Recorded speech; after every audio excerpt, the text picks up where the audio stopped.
Kasegaon education society Kasegaon, Nutan Marathi Vidyalaya Rajaram Nagar, standard first, subject English, created by Anuradha Kamble.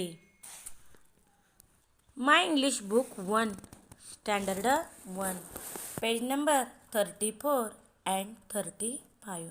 नमस्कार बालमित्रांनो, आज आपण तुमच्या इंग्रजीच्या पुस्तकातील पान नंबर 34वर ही जी शेळ्यांची गोष्ट आहे ती आज आपण पाहणार आहे.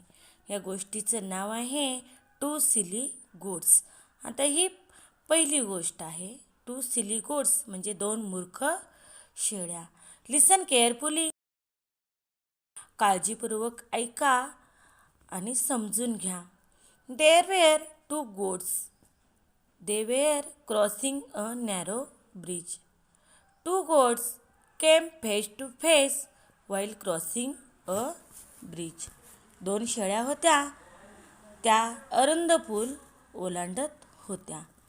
पूल ओलांडताना 2 शेळ्या समोरासमोर आल्या आणि मग त्यातील ब्लॅक गोट आहे ती काय म्हणते बघा. लेट मी पास, मला जाऊ दे. व्हाईट गोट आहे ती म्हणते नेव्हर मूव अवे, कधीही नाही, बाजूला हो, तू अगोदर जायचं नाही, मी अगोदर जाणार आहे. अशा पद्धतीनं दोघी भांडायला सुरुवात करतायत. मी अगोदर जाणार असं म्हणून त्या भांडायला लागल्यात. काळी शेळी म्हणते आयल पास फर्स्ट, मला पहिल्यांदा जाऊ दे. पांढरी शेळी म्हणते नो आयल गो फर्स्ट, नाही, मला पहिल्यांदा जाऊ दे.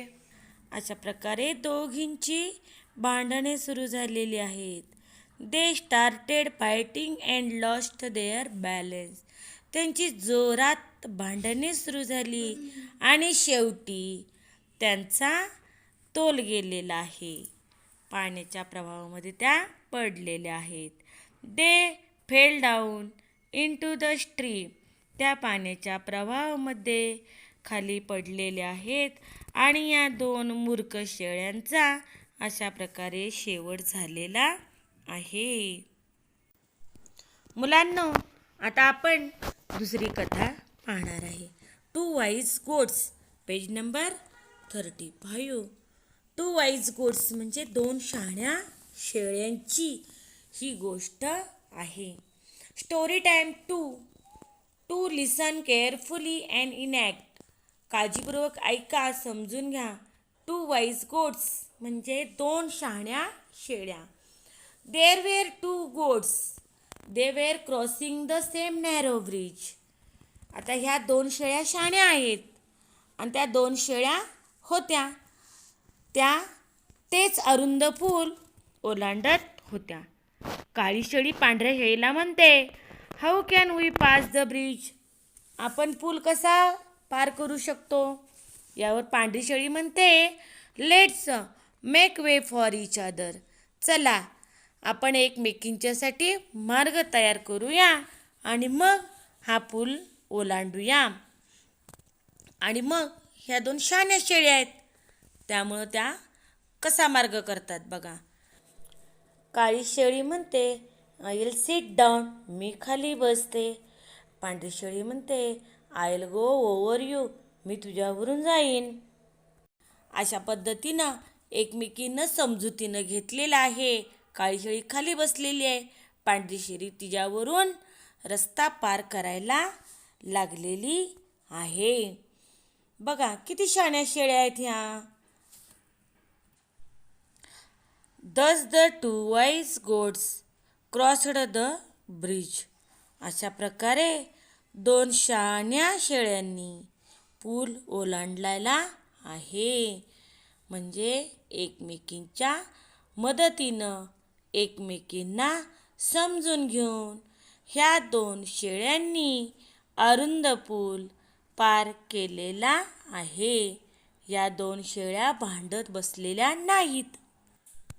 माय English book 1, standard 1, page number 36 and 37. 4.6 Let's know new words. Page number 36. मुलांनो, पान नंबर 36वर ही काही चित्र दिलेली आहेत. त्यांना आपण इंग्रजीतून काय म्हणायचं हे शिकणार आहे.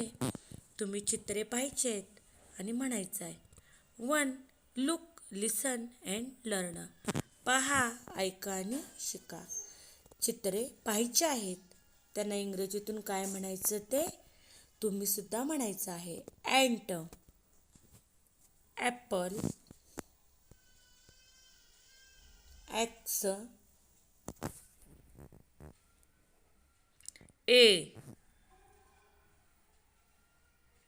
A for ant.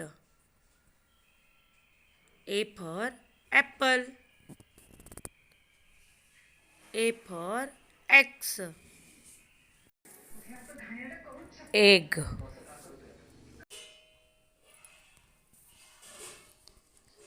Engine. Elephant. E. E for egg. E for elephant. E for engine. Ink.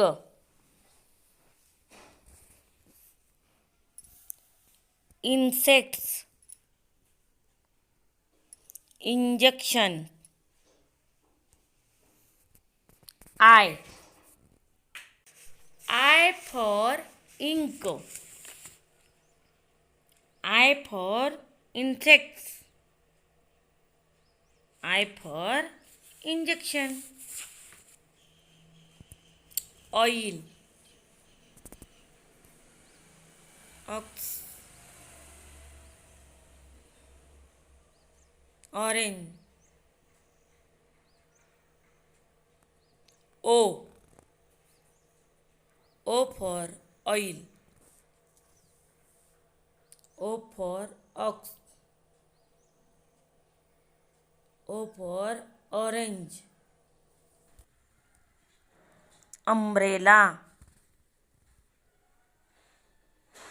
Underline. Umpire. U.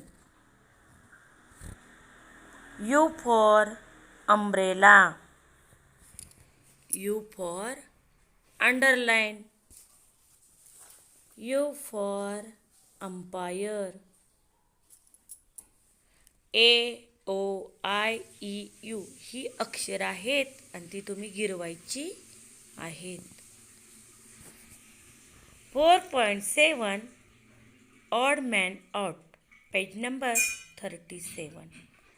37 पानावर हे काही चित्र आणि त्यांची नावं दिलेली आहेत. ते तुम्ही काय करायचे आहेत, गटात न बसणाऱ्या शब्दाला रेषा मारायचे. 1. Look, listen and find the odd man out. पहा, ऐका आणि गटात न बसणारे शब्द शोधून काढा. चला तर मग आता आपण गटात न बसणारे शब्द चित्र शोधूया. Apple, ant, axe, bat.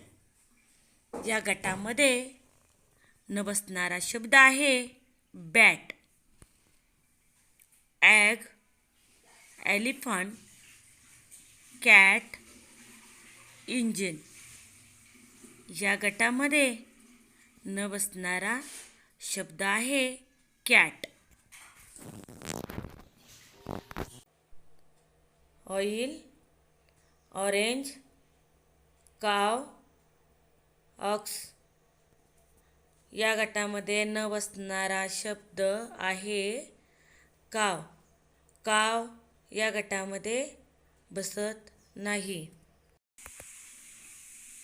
Hat, umbrella, umpire, up.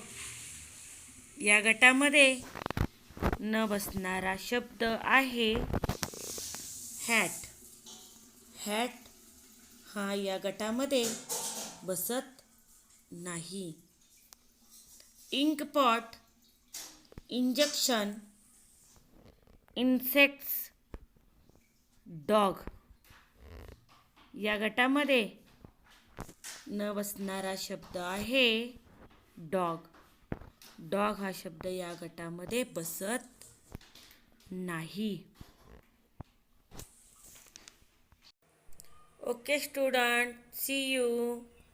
Thank you.